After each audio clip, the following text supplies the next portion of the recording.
केलं तुम्ही येऊन?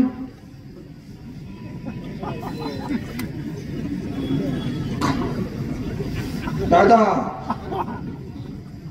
आणि पाटलाला काय म्हणायचं?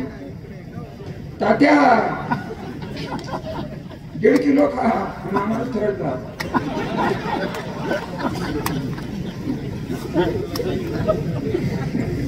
एक नको 1.5 खा.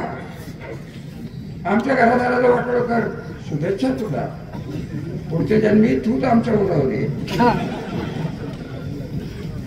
काही जास्त मी बोलत नाही. माझ्या मनाची खचखच होती, तुम्ही काढून टाकलेले माझे पण ठरलेले आहेत. याच्या पुढे मी भाऊबीज साजरी करणार नाही. हे काय आयुष्य आहे तो पण. तुम्हाला जर माणुसकीची असेल तर तुम्ही भाऊबीज सोडून द्या. त्या मुलीची आठवण ठेवा. माझी विनंती आहे तुम्हाला.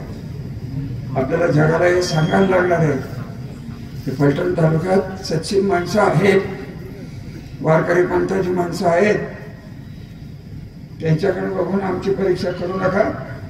आणि त्या मुलीचा पुतळा हा उभा राहणारच, पण सरकारने नाही दिले तर माझ्या खर्चाने मी उभे करतो. धन्यवाद. पौळ सोसायटीच्या